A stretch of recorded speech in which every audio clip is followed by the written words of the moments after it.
Bienvenue, merci de votre présence à ce troisième rendez-vous de l'AIPDBS réservé aux adhérents et qui a pour thème le sommeil et ses troubles qu'on a concocté avec Maë. Alors au programme de ce soir, on verra tout d'abord qu'est-ce que c'est que le sommeil, comment il se déroule, ce qui se passe en nous durant les différentes phases du sommeil, dans le corps, dans le cerveau, l'utilité vitale de dormir. On évoquera les différents cycles auxquels on est soumis, puis nous ferons l'inventaire des troubles du sommeil avant d'aborder des hypothèses de décodage. Alors là, on compte beaucoup sur vos témoignages et pour ça, donc, vous aurez la parole à la fin de l'exposé théorique.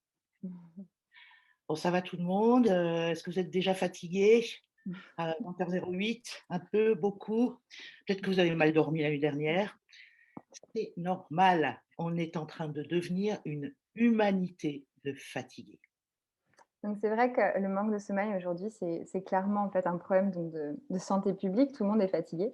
C'est assez rare d'entendre quelqu'un te répondre à la question: «Comment ça va?» «Bah, super, je suis en super forme en ce moment». Enfin, ça arrive, mais c'est rare. Donc on a construit en fait des rythmes de vie qui vont à l'encontre un peu de nos besoins biologiques et du coup, petit à petit, on est effectivement en train de devenir, une humanité de fatigués. Donc on a perdu 1h30 de sommeil en 50 ans, par exemple, ce qui est déjà énorme. En moyenne, on passe le tiers de notre vie à dormir. C'est quand même un dingue quand on y pense, hein. On n'est pas égaux face au sommeil. Il y a des couches tard, des lèvres tôt, il y a des petits, des grands dormeurs. Chacun a son horloge biologique, son horloge interne, sa base, hein, son équilibre. Mais, comme c'est le cas pour les 2 tiers de la vie où on est réveillé, eh ben, cette tranche-là, ce tiers-là aussi, peut être perturbé par un tas de paramètres, causer des insomnies, diverses pathologies et transformer nos nuits en cauchemars. Un Français sur 3, Maë, souffle de troubles du sommeil. Et donc, il y a 6 millions d'insomniaques. Ils sont près de 800 millions dans le monde à passer des nuits plus ou moins blanches. Donc, ce qui fait un beau marché quand même pour les marchands somnifères et les décodeurs biologiques. Et mal dormir, c'est un vrai problème. Donc, très vite, il peut y avoir des conséquences dramatiques, notamment dues à la fatigue. Donc, il y a des accidents de la route, des accidents industriels comme Tchernobyl, par exemple, ou la navette Challenger, qui sont causés par le manque de vigilance. Et à plus ou moins long terme, il y a des conséquences évidemment sur notre métabolisme, comme le déséquilibre hormonal, la prise de poids, les problèmes cardiaques, etc., etc. Alors, sans vouloir vous endormir avec trop de chiffres, il est quand même indispensable de vous rappeler quelques généralités. On a considéré pendant très longtemps que le sommeil était quelque chose de passif, un peu comme une petite mort. Et on a découvert dans les années 50 qu'en fait, le cerveau a plein d'activités nocturnes. Les neuroscientifiques ont repéré 2 stades de sommeil caractérisés par des ondes cérébrales différentes, les lentes et les rapides. Ce qui m'a intéressé, moi, c'est que cette cadence viendrait des profondeurs de l'océan il y a 500 millions d'années. On l'aurait hérité de nos ancêtres les poissons. Donc on pourrait dire aujourd'hui dormir comme un poisson dans l'eau. Ça serait tout à fait adapté. Le sommeil est une succession de 5 à 7 cycles par nuit, donc en fonction des petits et des grands dormeurs. Et en moyenne, un cycle dure 90 minutes à 100 minutes. Dans chaque cycle, il y a des phases qui succèdent. Alors après l'endormissement, il y a donc les phases lentes, hein, le sommeil lent, léger. Ça correspond à 1 et 2 sur le schéma que vous avez sous les yeux. Et puis le sommeil lent profond, le 3 et 4. Et puis enfin, il y a le sommeil paradoxal, c'est le 5 en rouge, et c'est pendant ce sommeil-là qu'on rêve.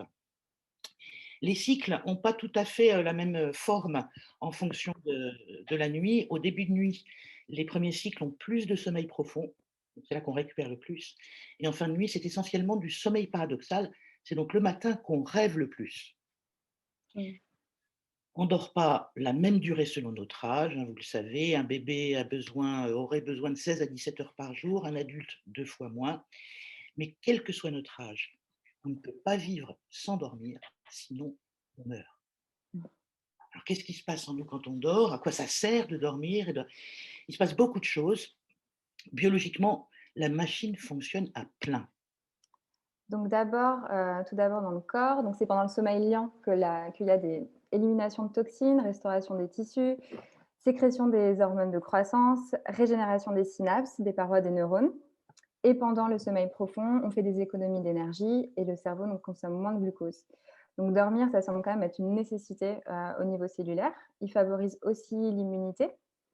Un exemple, cette expérience qui concerne le système immunitaire, donc on a vacciné des volontaires contre l'hépatite A Et ceux qui avaient mal dormi après la vaccination ont développé beaucoup moins d'anticorps que ceux qui avaient dormi normalement. Donc, conclusion, si quelqu'un qui a bien dormi est inoculé par un virus, il a moins de risques de développer la maladie.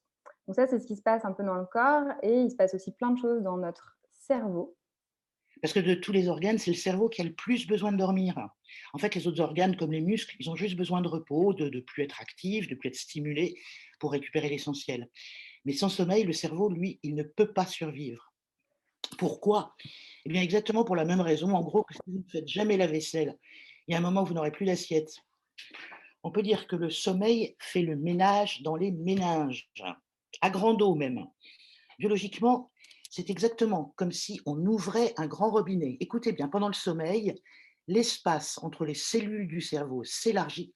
Il double quasiment puisqu'il passe de 14 à 23.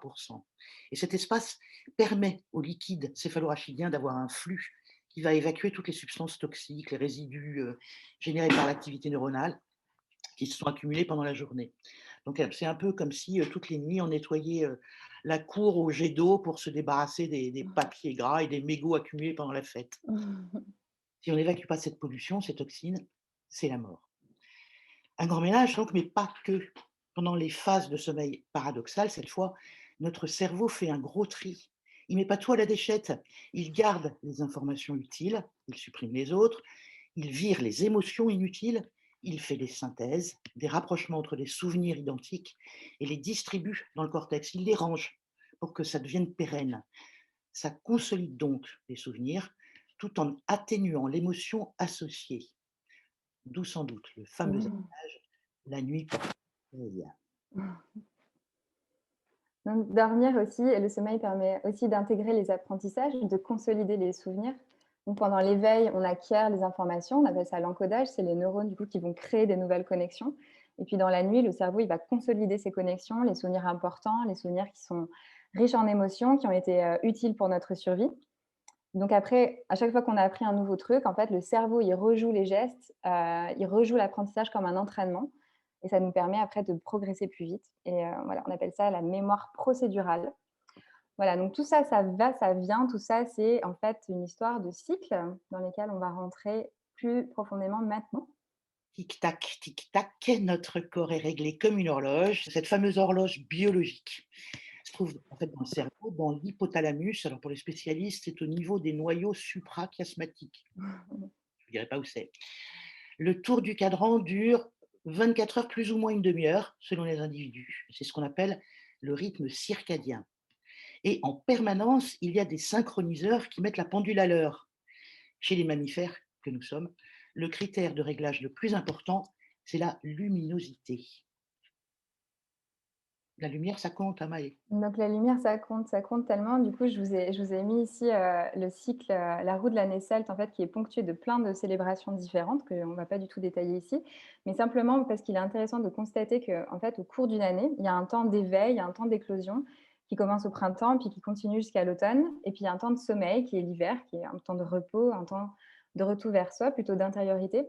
Et les Celtes, ils avaient bien saisi, en fait, cette relation entre la biologie, entre le corps avec son environnement, avec la nature dans laquelle ils vivaient. Donc leur vie était rythmée au rythme des saisons et ils vivaient en harmonie avec les cycles. Et donc notamment, ils célébraient les solstices, donc les temps de retour à la lumière ou de passage à l'ombre, à l'obscurité. Donc on fait partie de cette nature. Donc on est soumis d'une certaine façon en fait aux mêmes lois qu'elle. Donc il est intéressant de comprendre que nous, on a mis en place des quotidiens qui vont la plupart du temps à l'encontre en fait des cycles naturels de la vie. Pour autant, il ne s'agit pas de dormir la moitié de l'année, mais je pense qu'en sachant ça, on peut aussi essayer d'organiser, un peu nos plannings, d'ajuster un peu nos plannings en fonction de ça. On sait qu'on a des phases où on est plus créatif, on va être dans quelque chose de plus intime et puis des fois, on va être dans des phases où on va pouvoir montrer, où on a envie de transmettre, on a envie d'être à l'extérieur. Donc c'est toujours ces histoires de yin, de yang, d'intérieur et d'extérieur qui aussi fonctionnent avec cette histoire de luminosité. Cela étant, c'est un exemple qui se base sur la lumière et donc ce qui est valable que sous nos latitudes. Dans le nord de la Sibérie, par exemple, au niveau du cercle arctique, il y a que 2 heures de jour en hiver, 2 heures de nuit en été. Donc à ce moment-là, évidemment que l'horloge biologique, elle se base pas tellement sur la luminosité, mais elle s'ajuste plutôt en fonction des rythmes de vie finalement. Voilà, mais malgré tout, c'est quand même un peu la lumière qui va donner le tempo pour mettre en route, une autre horloge qui est fondamentale dans notre système de veille et de sommeil, c'est celle des hormones. Des hormones, des hormones. Et donc dans notre cerveau, ici, dans notre cerveau, on a une petite glande qu'on connaît bien, qui s'appelle la glande pinale, qui est ici, qui est située entre le cervelet puis le thalamus qui est là. Du coup, le chiasma optique, il est là pour Béa tout à l'heure, pour ceux qui veulent voir par où ça passe. Son activité donc à cette glande pinale, donc c'est elle qui va sécréter en fait les hormones qui vont nous de veille et de sommeil, elle va gérer ça. Donc son activité est reliée à la luminosité. Donc quand la lumière elle est moins forte, elle va sécréter pendant 8 heures environ, c'est une moyenne, 3 hormones en même temps. La mélatonine qu'on connaît bien, qui est décrite comme l'hormone du sommeil. Et puis le 6-méthoxyharmalan qu'on connaît encore pas très bien, et la valentonine pardon, qu'on connaît encore moins bien. Et donc, en fait, la mélatonine, elle est connue depuis toujours comme étant l'hormone du sommeil par prédilection, par excellence. Donc, selon les travaux du pharmacologue, le docteur Fourtillan, je tiens à préciser d'ailleurs, non approuvé jusqu'à aujourd'hui par la communauté scientifique. Pour lui, en fait, c'est la valentonine qui serait la réelle hormone du sommeil. Et la mélatonine, en fait, elle jouerait plus un rôle de marqueur qui indique que c'est le moment de passer à la phase d'endormissement. Donc elle a ce rôle de marqueur et puis elle est aussi une hormone, qu'il appelle neuroprotectrice, ça veut dire qui sert aussi à faire le nettoyage. Cela étant, c'était assez intéressant en fait quand même de se baser sur ces travaux pour une chose, c'est que un des effets de la mélatonine en fait, c'est de diminuer la vigilance et du coup, on peut faire un pont à ce moment-là déjà avec un lien en fait avec une des hypothèses de décodage biologique sur la difficulté à trouver le sommeil ou les troubles du sommeil qui est: «Je dois rester vigilant, je ne peux pas baisser ma garde». Et donc le 6-méthoxyharmalan va jouer plutôt l'inverse. C'est-à-dire, il va jouer plutôt l'hormone en fait de l'éveil, donc il va augmenter, c'est une hormone qui va augmenter la vigilance et qui va nous maintenir dans un état de veille. Donc pour le docteur Fourtillan, par exemple, il considère lui que les troubles du sommeil, en fait, ils sont dus à une prévalence de l'hormone de la veille qui empêche de faire baisser la vigilance, du coup, qui nous maintient dans un état d'éveil. En ce qui concerne l'éveil, vous entendrez aussi à des moments parler de l'orexine ou de l'hypocrétine, mais qui est un neurotransmetteur et qui transmet aussi le signal du réveil. Donc en la mettant sur off, on favorise aussi notre endormissement. Et toujours dans les histoires d'hormones, je trouvais ça intéressant aussi que le neurotransmetteur en fait, qui est à l'origine de la synthèse des 3 hormones donc, que je viens de citer, donc, qui sont la mélatonine, le 6-méthoxyharmalan et la valentonine, c'est la sérotonine, donc l'hormone du bonheur. Et je trouvais que c'était aussi intéressant pour faire un pont justement avec la dépression et les troubles du sommeil aussi. Il peut y avoir à cet endroit-là une corrélation. Voilà, donc en résumé, donc le sommeil, c'est une période de récupération, de restauration. Puisqu'en décodage, on s'appuie sur la fonction de l'organe impacté, notons que les grandes fonctions du sommeil sont biochimiques, physiologiques et aussi ont un rôle de thermorégulation. Et ça, c'est valable donc pour tous les êtres vivants, mais aussi pour nos amis, les animaux. Alors, un petit mot sur le sommeil des animaux. Vous imaginez bien que si on est prédateur ou si on est proie, on ne dort pas de la même oreille. Un prédateur peut roupiller tranquille, tandis que les proies sont peut-être plus enclines aux insomnies. Il y a aussi les besoins métaboliques qui font qu'on garde un œil ouvert. Les dauphins, qui sont des mammifères, comme chacun sait, ont développé un sommeil hémisphérique. Ils ne dorment non pas d'un œil, mais d'un seul hémisphère cérébral à la fois, pour pouvoir remonter à la surface respirée. La durée du sommeil peut être très irrégulière en fonction de l'activité saisonnière. Les oiseaux migrateurs, par exemple, dorment 10 à 14 heures par jour quand ils sont sédentaires au sol, et quand ils migrent en vol, leur nuit dure 45 minutes. Il faut s'adapter aux circonstances. Et c'est le cas de drôles d'animaux à 2 pattes, les navigateurs solitaires. Donc pour les marins qui font le tour du monde en solitaire, il n'est évidemment pas question d'aller dormir 8 heures d'affilée en laissant le bateau tout seul. Donc ils apprennent à fragmenter leur sommeil en des phases de 10 à 40 minutes maximum, ce qu'on appelle le sommeil polyphasique. Ils font des 3 à 6 petites siestes par 24 heures aussi pour tenir le coup, ce qui marche pas toujours d'ailleurs. Et ici, en fait, en plus des problèmes donc, dus au manque de sommeil, donc qui peut provoquer des accidents, un des risques est notamment d'ordre psychique. Donc, par exemple, les marins, ils sont assez connus des fois pour avoir des hallucinations assez fortes, pour entendre la voix des sirènes, par exemple, pour voir d'autres bateaux autour d'eux alors qu'il n'y en a pas. Et il y a même donc, apparemment Donc ça, je savais pas, mais un navigateur qui a vu un jour un dromadaire qui était posé sur la proue de son bateau, sur la proue du bateau, ce que je trouve un peu, complètement fou. Donc le sommeil, le manque de sommeil peut rendre fou, mais il y a pas que la quantité aussi du sommeil qui peut rendre fou, il y a aussi la qualité du sommeil qui peut avoir, de graves conséquences. Alors, on aborde maintenant les différents troubles du sommeil. Une personne sur 2 souffrirait à un moment ou un autre d'un problème de sommeil. On va en faire rapidement l'inventaire. En tête de liste, c'est un trouble, respiratoire a priori, c'est l'apnée du sommeil. La moitié des plus de 40 ans est touchée. D'après les statistiques, elle affecte surtout les hommes en surpoids avec un menton court. Les apnées du sommeil sont classées en 3 types. La plus courante sont les apnées obstructives. Alors, ce qui se passe, c'est qu'en fait, pendant le sommeil, les muscles du voile du palais, de la luette et de la langue se relâchent et ça diminue, voire ça bloque le passage de l'air. Donc, c'est mécanique. Conséquence, on se retrouve en apnée et bien souvent, on ronfle. Un petit mot sur les ronflements. Les ronflements ne sont pas considérés comme un trouble du sommeil, même s'ils troublent le sommeil de celui qui est à côté. Cela dit, un ronfleur sur 3 fait aussi de l'apnée et une ronfleuse sur 5. Deuxième type d'apnée, les apnées centrales. Cette fois, c'est la commande nerveuse des muscles respiratoires qui ne fonctionnent plus de façon transitoire. Puis le troisième type, ce sont des apnées mixtes, ce sont des apnées centrales suivies d'une apnée obstructive. Alors, les apnées du sommeil sont considérées comme pathologiques au-delà de 15 par heure. Il y a deux conséquences. D'abord, le sommeil est de très mauvaise qualité parce qu'on est crevé dans la journée. On fait des micro-réveils toute la nuit pour devoir respirer. Mais plus grave, le manque d'oxygène peut affecter à la longue les organes vitaux. Ensuite, il y a, un trouble qui est encore assez connu, c'est l'insomnie chronique. C'est un des problèmes de santé les plus répandus. Il concerne 770 millions de personnes. Donc en France, il y a un adulte sur 8 qui souffrirait d'insomnie, ce qui est énorme.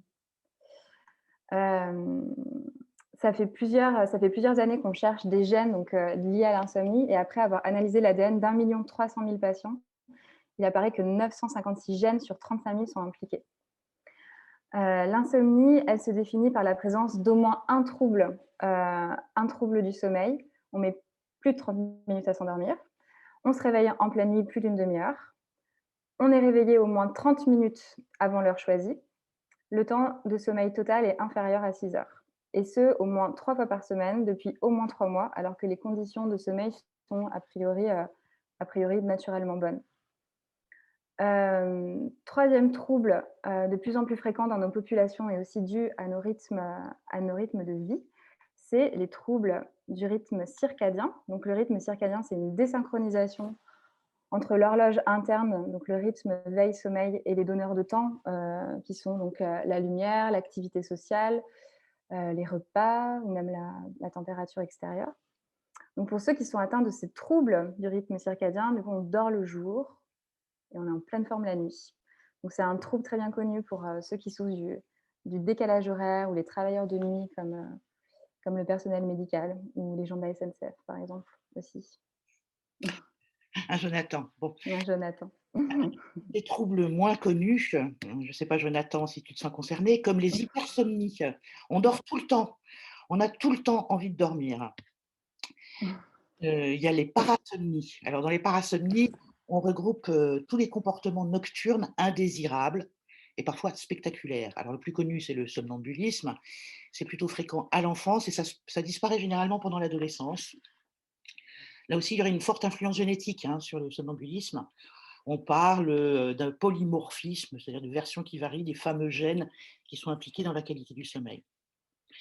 Autre comportement dans les parasomnies, les terreurs nocturnes, l'éveil confusionnel, ça se passe pendant le sommeil lent profond, Mmh. on y reviendra tout à l'heure, mais aussi la sexsomnie, une montée brutale de désir sexuel, ou encore le syndrome de suffocation parasomniaque. On se réveille brutalement avec la sensation qu'on est en train d'avaler un objet. Et puis il y a aussi les troubles alimentaires en dormant. Et il est arrivé qu'on se Ça me fait un beaucoup rire. sandwich au mégot. C'est arrivé. Toujours dans la famille des parasomnies, la narcolepsie est tout à fait surprenante. Ce sont des endormissements irrépressibles qui peuvent survenir à tout moment. Et alors, ce qu'il y a de curieux, c'est que les 3 quarts de ces dormeurs surprises sont sujets aussi à la cataplexie, en plus de l'endormissement soudain, il y a une perte brutale de l'activité musculaire. On peut tomber sur place. Mais curieusement, le cerveau reste conscient. La personne ne bouge plus, elle manifeste rien, mais elle entend tout. Elle est totalement consciente de ce qui se passe autour d'elle.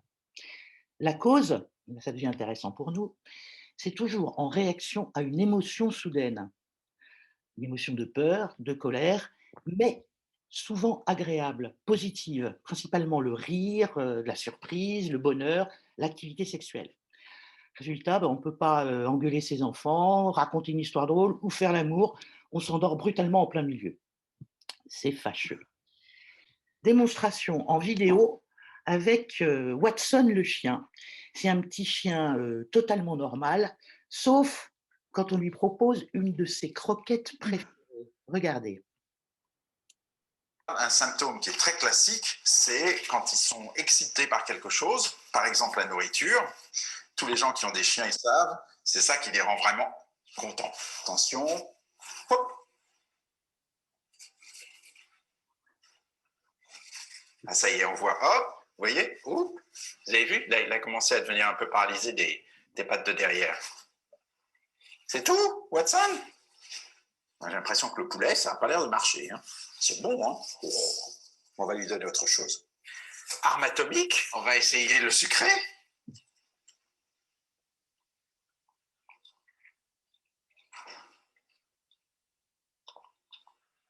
Ah, ça y est, oui.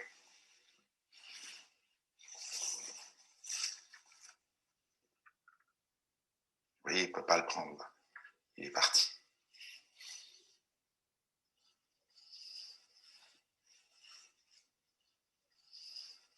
Mais en fait, il est partiellement paralysé, vous voyez. Il ne peut plus bouger. Il ne peut pas réussir à prendre le morceau. Hop, vous voyez, il est complètement flaccide. Ça s'appelle la cataplexie. Alors, il a mais absolument pas du tout de tonus musculaire, vous voyez. Complètement. Non, ça c'est rare. Hein. Enfin, c'est rare, mais... Et vous voyez qu'il est réveillé. Hop, il repart. Oh oui, il pensait bien, il n'avait pas oublié son morceau. Pas fou, l'animal. Voilà une petite récré.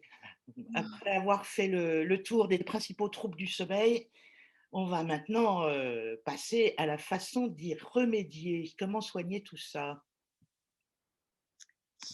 Alors, effectivement, donc si on se place d'un point de vue plus de la médecine traditionnelle, donc les somnifères sont en grande partie donc le remède principal avec lequel on traite les troubles du sommeil. La France est quand même le deuxième pays prescripteur de somnifères après l'Espagne. Malgré tout, il y a quand même de plus en plus de médecines douces qui sont utilisées, par exemple comme la sophrologie, comme la respiration consciente, etc. Notamment, il y a le Centre du sommeil à l'Hôtel Dieu qui propose de la méditation et de la luminothérapie aussi.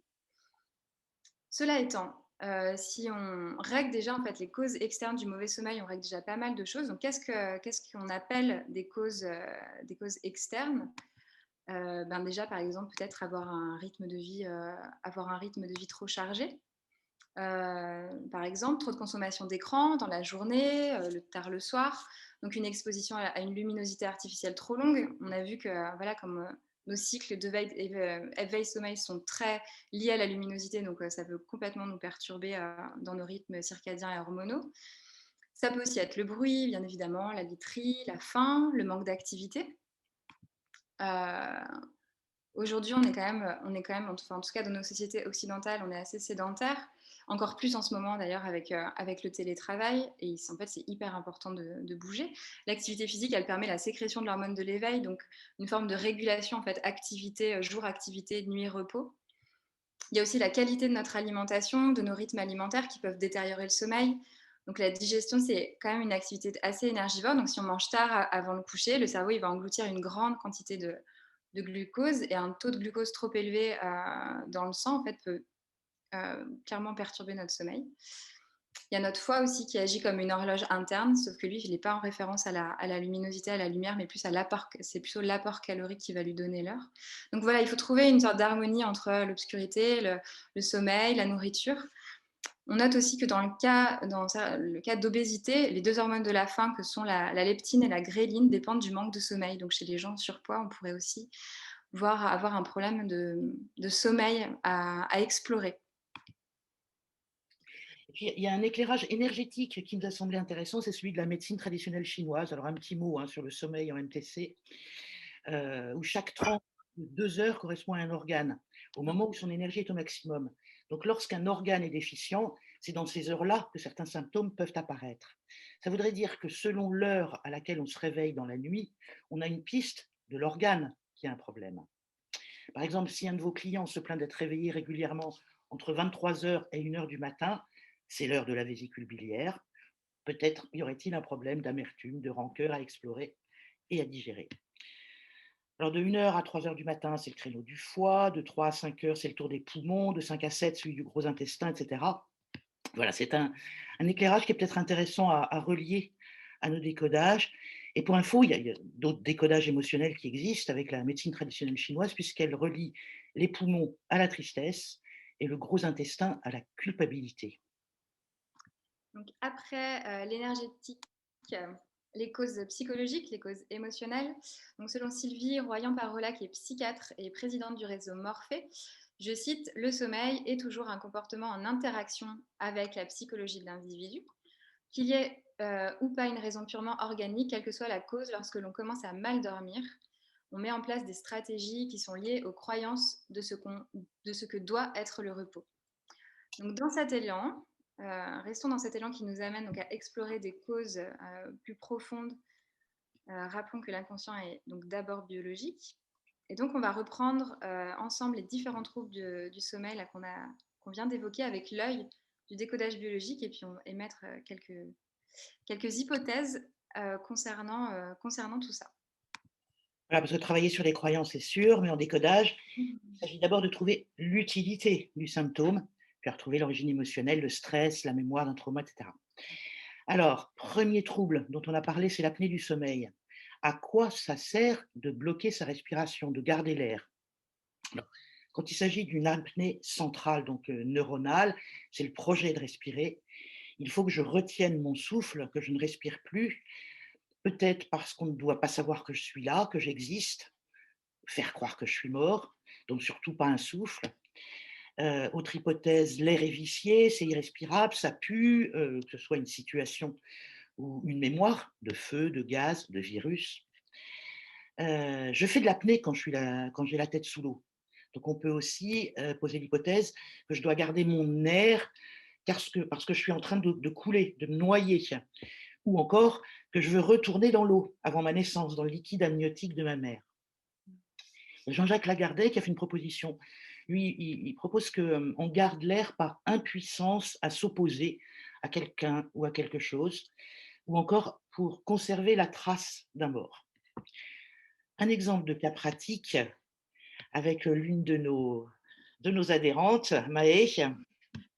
Donc depuis très longtemps, Madame B présente des signes de fatigue importants, somnole au volant.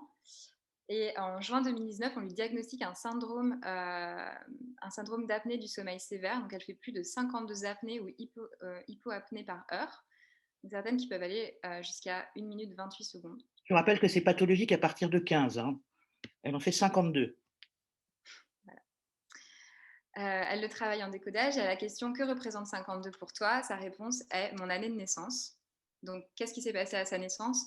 2 ans avant, il y a une sœur aînée qui est décédée d'une leucémie et sa mère, elle s'en est jamais remise. Et donc, Madame B, elle connaît qu'elle ne doit pas montrer qu'elle est en vie, car à chaque fois, ça rappelle à sa mère qu'elle a perdu cette petite fille. Donc, quelques semaines après cette séance, nouveau test pour Madame B et le nombre d'apnées a diminué de moitié. Et la durée maximale n'est plus que d'1 minute. Donc, elle est passée quand même d'un syndrome sévère à un syndrome modéré. Il y a encore un petit peu de travail à faire. Ça viendra. Bon, les ronflements, même si ce n'est pas un trouble. Quelle est l'utilité de ronfler? Bon, ça sert à faire du bruit, à se faire entendre. Alors, toujours selon Jean-Jacques Lagardet, il y a 2 types de ronflements, à l'inspire ou à l'expire. Donc, ronfler à l'inspiration pourrait être un appel. Je suis là, tu m'entends, viens, je cherche le contact. Tandis que ronfler à l'expiration serait aller ouste par je vais me débarrasser de toi, de quelqu'un ou de quelqu'une. Ensuite, nous avons les troubles du rythme circadien. Donc là, on pourrait se poser la question à quoi ça sert d'être décalé? Je vous rappelle que les troubles du rythme circadien, c'est donc une dérégulation dans le rythme veille-sommeil. Donc, ce qui veut dire, voilà, peut-être je dors quand tout le monde est réveillé, donc quand il ne faudrait pas dormir. Et je suis éveillée, donc quand tout le monde dort, donc quand je devrais dormir ou quand il faudrait dormir. Donc, plusieurs hypothèses de décodage par rapport à ça. Peut-être il ne faut pas faire comme tout le monde. Profiter de ce qui est laissé par les autres quand ils dorment, de ne pas être confronté ou de ne pas être confronté aux autres quand ils sont éveillés. De refuser un rythme imposé. Je refuse un rythme imposé. Problème de conflit par rapport au temps. Je ne suis pas de ce temps-là ou je me suis trompée d'époque. Il y a aussi un syndrome dont on n'a pas encore parlé, mais qui peut s'apparenter à un trouble avec la notion du temps. C'est le syndrome des jambes sans repos. Avec peut-être, voilà, on a émis 3 hypothèses: impatience à quitter une situation dans laquelle on n'a plus envie d'être, vouloir être dans l'action ou avoir peur que le temps s'arrête. On va passer aux hypersomnies, donc notre fameux nain de Blanche-Neige dormeur. Pourquoi est-ce qu'il est préférable de dormir plutôt que d'être éveillé?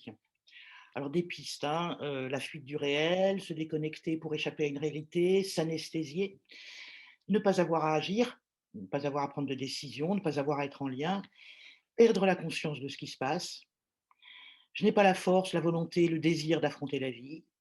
Je ne veux pas voir le jour. Je préfère la mort, l'inconscience, elle est plus douce. Je préfère le monde ouaté, imaginaire, des rêves, la chaleur, la tranquillité, l'insouciance. Dans les parasomnies, alors l'éveil confusionnel, donc ça se passe dans les phases de sommeil profond. Donc quelle utilité y a-t-il à se réveiller en plein sommeil profond? Est-ce que dormir profondément est dangereux? Est-ce qu'il faut absolument qu'il y ait une alerte quand on est trop loin de ce qui se passe? Ou est-ce un conflit entre deux états, la vie et la mort? Le syndrome de suffocation parasomniaque. Qu'est-ce que j'ai peur qu'on me fasse avaler pendant que j'ai le dos tourné, pendant que je dors? Peut-être qu'il serait intéressant de voir la symbolique de l'objet. Qu'est-ce qu'on nous fait avaler? Ou encore peut-être une piste de mémoire de mère nourricière toxique. Je ne sais pas. Mmh. Les terreurs nocturnes. Alors, ce sont les plus petits qui sont touchés, et il y a quand même près de la moitié, il y a 40% des moins de 6 ans qui font des terreurs nocturnes. Alors, ce qui est intéressant, c'est qu'elles surviennent en début de nuit et en fin de phase de sommeil profond, juste avant de passer en sommeil paradoxal. Et c'est pendant cette transition que l'enfant se met à hurler, à sangloter, tout en dormant profondément. Il a ensuite une amnésie complète de ce qui s'est passé. Alors, est-ce que c'est parce qu'il ne veut pas sortir de la profondeur de ce repos? Il ne faut pas être à moitié conscient de ce qui se passe autour de moi, en paradoxal. Est-ce que je ne veux pas entrer dans le monde effrayant des rêves, des cauchemars? Notez bien que les terreurs nocturnes n'ont rien à voir avec les cauchemars. On ira voir plutôt la symbolique des rêves, de la nuit, de l'inconscient, l'obscurité, le noir, etc., ce qui est caché. Mais les terreurs nocturnes se rapprochent plutôt du somnambulisme. Alors le somnambulisme, on ira voir qu'est-ce qu'on fait en dormant. Mmh. On marche, est-ce qu'on parle, on tourne en rond, et cetera? Est-ce qu'on fait des pulsions qui sont, révélatrices, de ce qu'on n'a pas pu, faire quand on était éveillé? C'est un peu comme les troubles du comportement alimentaire de nuit. Qu'est-ce que je dois assouvir? Avec quoi je me remplis? Ou la sexomnie, hein, le somnambulisme sexuel. Est-ce que c'est un appétit inassouvi ou une désinhibition? En tout cas, c'est très embêtant parce qu'il y a un type qui faisait de la sexomnie et qui s'est retrouvé en tôle, accusé de viol, alors que le pauvre gars, bah, il dormait, quoi. Il a juste violé la personne qui était à côté de lui. Il n'en a absolument aucun souvenir. Il n'en avait pas la volonté consciente, en tout cas. Alors, un petit cas pratique de notre Béatrice Bourroglisia, qui a reçu une maman et sa petite fille de 6 ans et demi, qui fait des crises de somnambulisme.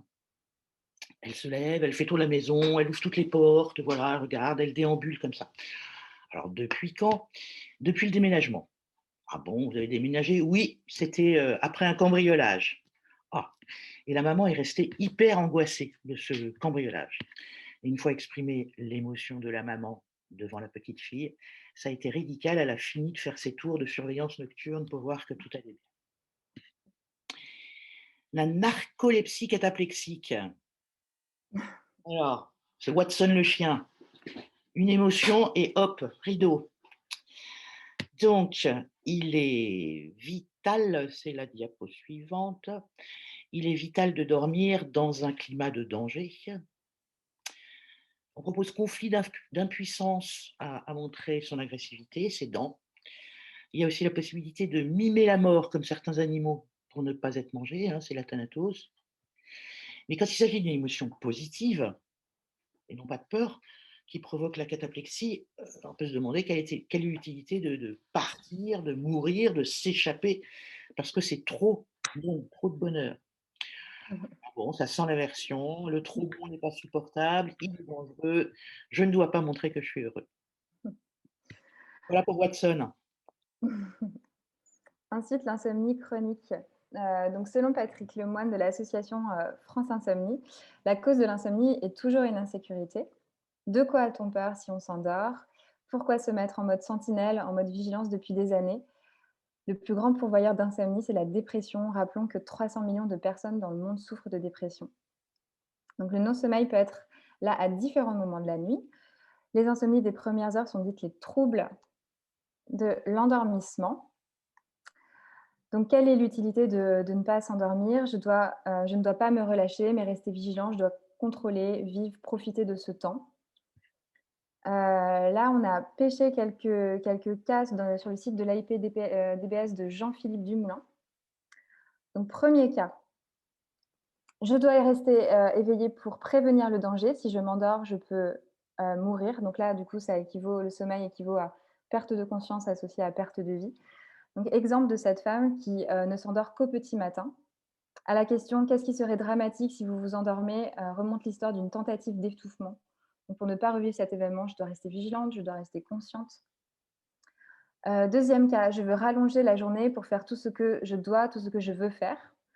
Comme cette autre patiente qui décrit cette phase d'endormissement comme la remémoration de sa journée professionnelle et surtout de la manière dont elle juge son travail qui, selon elle, doit être parfait. Donc, en quoi c'est important que le travail soit parfait? Elle répond « J'ai besoin de reconnaissance ». Donc, l'utilité du symptôme est claire dans ce cas-là, c'est pour qu'on reconnaisse ma valeur, je dois faire un travail parfait. Donc, il est essentiel que je repère tous les moments où je n'ai pas été à la hauteur pour m'améliorer la fois suivante. Donc, voilà, donc ça, c'est une bonne piste pour la suite du travail thérapeutique. Troisième cas, tant que je suis éveillée, il y a de l'espoir. Si je dors, c'est parce que tout est fichu, je m'abandonne à la mort, il n'y a plus à lutter, à espérer. Donc ainsi, c'est l'exemple de cette dame qui s'endort qu'à partir de 4 heures du matin, qui ne sait pas pourquoi. C'est comme ça depuis des années, en fait, depuis qu'elle a été quittée. Pourquoi à 4 heures du matin? Parce qu'en égrenant les heures, en fait, à 4 heures, elle connecte il n'est jamais rentré aussi tard, et à ce moment-là, elle ne croit plus à son retour. Il est inutile d'attendre davantage, et donc elle s'endort, la mort dans l'âme. Donc là, la thérapie ici consistera plus à faire le deuil de la relation. Deuxième type d'insomnie, donc on s'est endormi normalement, mais on se réveille au milieu de la nuit. Alors les réveils nocturnes, si le cerveau se met en veilleuse, quand il s'endort, il conserve quand même la capacité d'identifier ce qui a besoin de se réveiller ou pas, d'une façon qui est absolument pas linéaire ou logique. Alors, ok, ces réveils nocturnes sont souvent liés à l'anxiété, à la dépression, mais parfois ils sont liés à tout à fait autre chose. On peut par exemple aller voir donc, les organes de la médecine traditionnelle chinoise dont on a parlé tout à l'heure. Je trouve qu'il y a une drôle d'expression pour parler de cas qui est dormir sur ses deux oreilles. Je ne sais pas comment ils font. Par exemple, Madame X, la cinquantaine, se réveille dès qu'il y a le moindre bruit. Depuis quelques années, c'est comme ça, mais plus exactement depuis que son fils aîné est en âge de sortir. Le programme, en fait, c'est qu'à la naissance de son bébé, la peur de ne pas l'entendre, avec en fond l'histoire dans la famille d'un enfant mort à 6 mois, lui a imprimé cette croyance qu'il faut surveiller l'enfant par les oreilles. Autre exemple qui passe par les oreilles, celui d'une dame qui ne supporte pas d'entendre son mari respirer la nuit. En fait, ce dont elle a peur, c'est que la respiration s'arrête. Et c'est comme ça depuis que sa grand-mère est morte dans la nuit. Troisième cas, le sommeil empêche le bon. Une jeune fille de 20 ans que j'ai eue et qui dit ne jamais dormir. Alors on arrive assez vite aux tentatives de suicide de son frère adoptif dans la chambre voisine. Donc on a fait un peu de travail là-dessus. Mais derrière cette vigilance qu'on comprend bien, ce qui finit par ressortir, en fait, le besoin qui domine, c'est qu'en dormant, je risque de manquer quelque chose de positif. où je pourrais être en lien avec mes parents et où je pourrais enfin recevoir de la reconnaissance, de l'amour et avoir ma place. Voilà. Donc, autre trouble, mais dont on n'a pas parlé, tout à l'heure, c'est, le lien entre la ménopause et l'insomnie. Donc on a vu tout à l'heure l'importance des hormones dans le cycle, du sommeil et la ménopause qui engendrant un dérèglement hormonal on peut éventuellement évoquer un lien donc avec des problèmes d'insomnie. On pourra aller voir notamment les hypothèses de décodage avec les dérèglements hormonaux, la baisse hormonale, également avec les bouffées de chaleur, qui je dois réchauffer, quel est le manque de chaleur que j'ai autour de moi. Travailler les moments, dans quelles circonstances les bouffées de chaleur apparaissent. Si c'est la nuit, ben, qu'est-ce qui se passe dans le lit, par exemple. De manière plus probable, on va dire, le dérèglement hormonal pourrait jouer du coup aussi sur les ovaires et donc réveiller, une mémoire de perte, un deuil non fait, l'absence des enfants dans la maison, voilà, et cetera, et cetera. En réalité, on est assez preneuse de cas et d'exemples, dans quelques minutes quand vous prendrez la parole si jamais vous en avez. Alors bon, on a bien compris qu'un des décodages du trouble du sommeil, c'est de manifester que je vais bien, que je suis en vie. Exemple avec un cas de Nathalie, Mmh. où, sonnent les chiffres de l'horloge. Une jeune maman qui vient la voir pour sa petite fille de 9 mois, Élisabeth. Le bébé a du mal à s'endormir, surtout il se réveille toutes les nuits entre minuit et 3 heures du matin. 0 heure et 3 heures. Alors qu'est-ce qui se passe entre 0 et 3? Eh bien, il se trouve que la maman a failli perdre ce bébé un peu avant 3 mois, 11 semaines, que cette maman est née après une fausse couche qui s'est passée au 3e mois de grossesse, que, sa propre mère, c'est-à-dire la grand-mère maternelle, avait elle-même perdu une fille à 3 jours de naissance et pour couronner le tout, que la fille d'un cousin est décédée à 3 mois. Donc en libérant les émotions autour de ces morts d'enfants, 3e mois de grossesse, 3e jour de naissance, 3 mois, et cetera, il y a eu une nette amélioration des nuits de la petite. Mais le papa est venu à son tour en séance et là, on découvre que sa grand-mère paternelle a elle aussi perdu un enfant, son 3e enfant, qui était né le 27 mars, la même date de naissance qu'Élisabeth. Voilà, depuis, Élisabeth fait ses nuits. Alors en conclusion, pour terminer, quelques petits trucs de bon sens pour bien préparer ses nuits. Donc le rituel du soir, c'est important, pas d'écran à cause de la lumière qui dérègle notre horloge, mais peut-être une histoire, de la méditation, du yoga, de la cohérence cardiaque pour ralentir le rythme, pour calmer notre esprit en focalisant notre attention. C'est à ça que ça sert d'ailleurs, compter les moutons en fait. Revisiter les émotions de la journée et bien sûr, on vous recommande chaudement d'aller traiter l'émotion enfouie chez un décodeur. Voilà, à vous la parole. On va vous ouvrir les micros. Des questions, des témoignages, des cas dans votre clientèle d'insomnie, de troubles du sommeil. C'est à vous.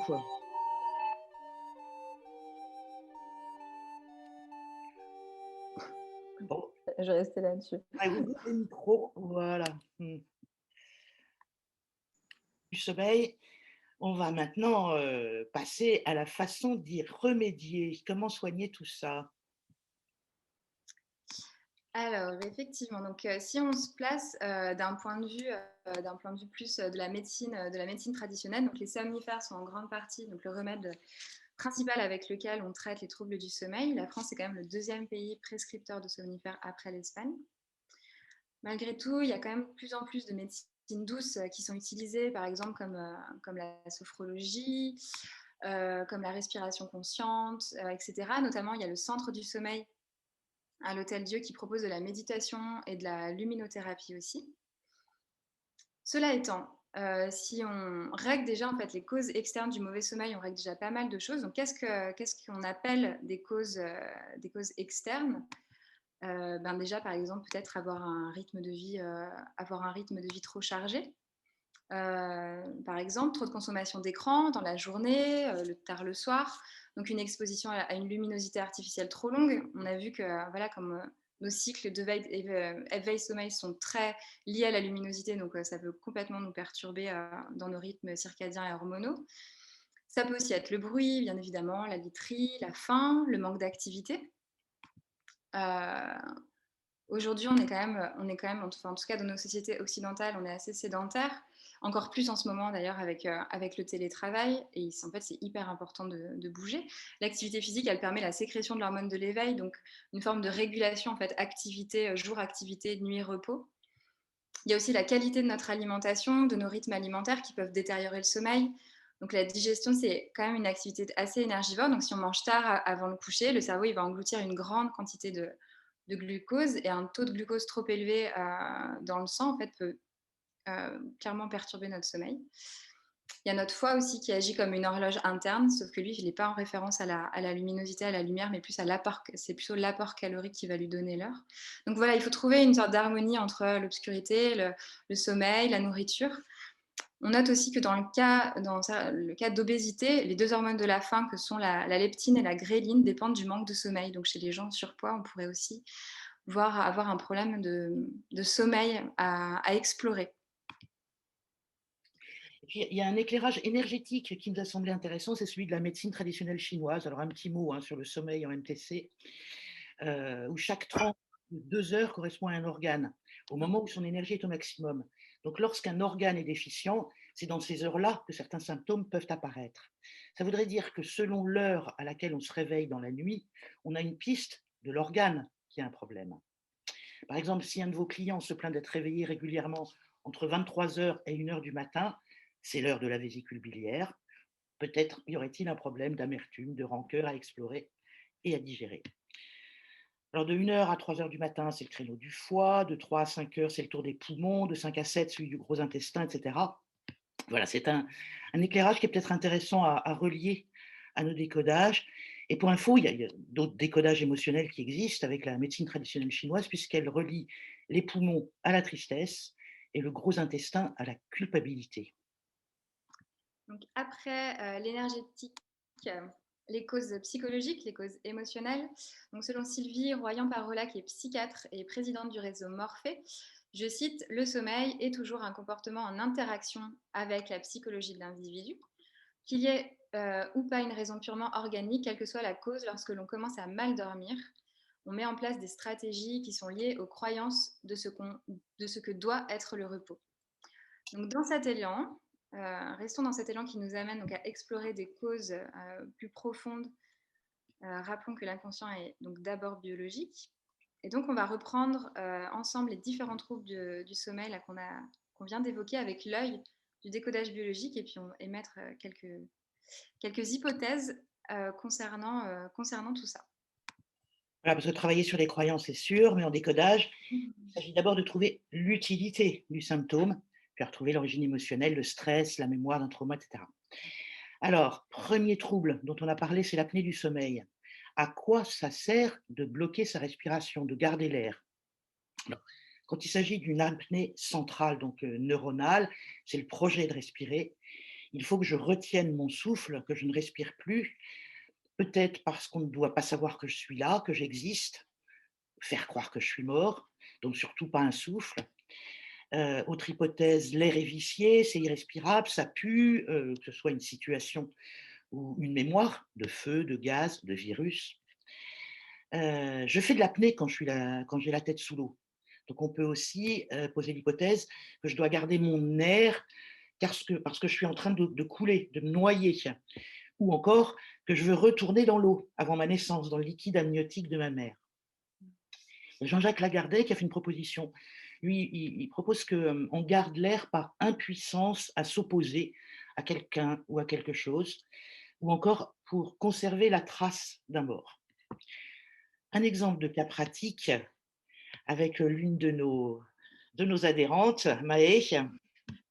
Donc depuis très longtemps, Madame B présente des signes de fatigue importants, somnole au volant.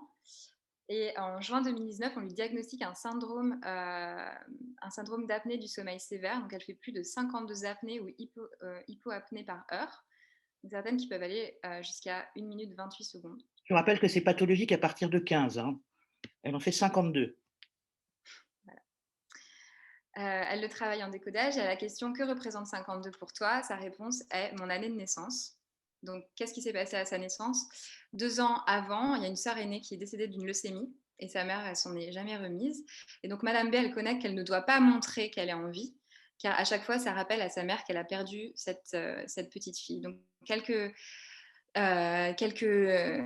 semaines après cette séance, nouveau test pour Madame B, et le nombre d'apnées a diminué de moitié. Et la durée maximale n'est plus que d'1 minute. Donc, elle est passée quand même d'un syndrome sévère à un syndrome modéré. Il y a encore un petit peu de travail à faire. Ça viendra. Bon, les ronflements, même si ce n'est pas un trouble. Quelle est l'utilité de ronfler? Bon, ça sert à faire du bruit, à se faire entendre. Alors, toujours selon Jean-Jacques Lagardé, il y a 2 types de ronflements, à l'inspire ou à l'expire. Donc, ronfler à l'inspiration pourrait être un appel. Je suis là, tu m'entends, viens, je cherche le contact. Tandis que ronfler à l'expiration serait aller oust par je vais me débarrasser de toi, de quelqu'un ou de quelqu'une. Ensuite, nous avons les troubles du rythme circadien. Donc là, on pourrait se poser la question, à quoi ça sert d'être décalé?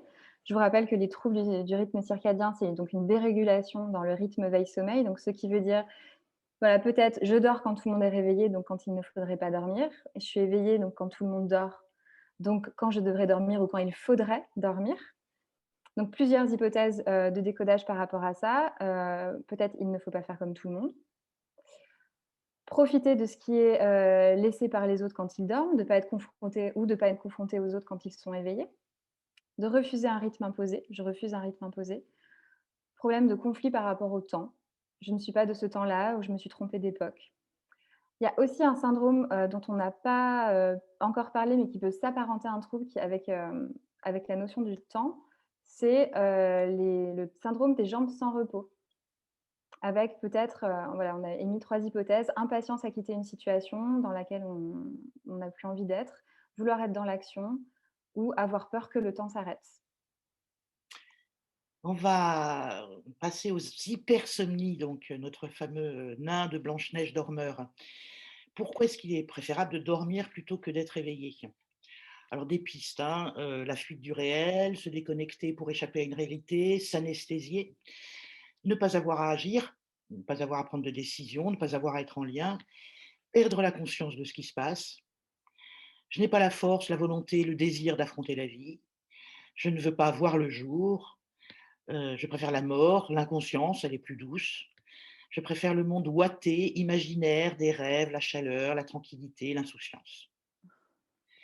Dans les parasomnies, alors l'éveil confusionnel, donc ça se passe dans les phases de sommeil profond. Donc quelle utilité y a-t-il à se réveiller en plein sommeil profond?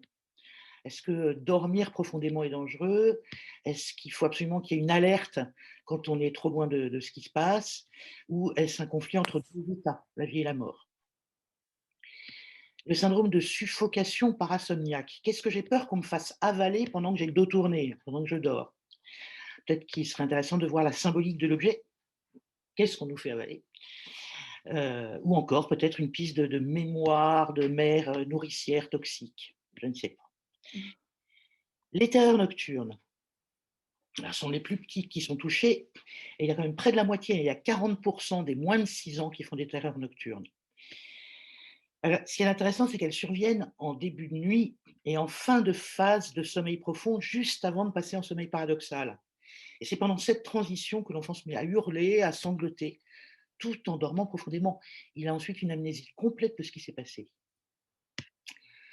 Alors, est-ce que c'est parce qu'il ne veut pas sortir de la profondeur de ce repos? Il ne faut pas être à moitié conscient de ce qui se passe autour de moi, en paradoxal. Est-ce que je ne veux pas entrer dans le monde effrayant des rêves, des cauchemars? Notez bien que les terreurs nocturnes n'ont rien à voir avec les cauchemars. On ira voir plutôt la symbolique des rêves, de la nuit, de l'inconscient, l'obscurité, le noir, etc., ce qui est caché. Mais les terreurs nocturnes se rapprochent plutôt du somnambulisme. Alors le somnambulisme, on ira voir qu'est-ce qu'on fait en dormant. Mmh. On marche, est-ce qu'on parle, on tourne en rond, et cetera? Est-ce qu'on fait des pulsions qui sont, révélatrices, de ce qu'on n'a pas pu, faire quand on était éveillé? C'est un peu comme les troubles du comportement alimentaire de nuit. Qu'est-ce que je dois assouvir?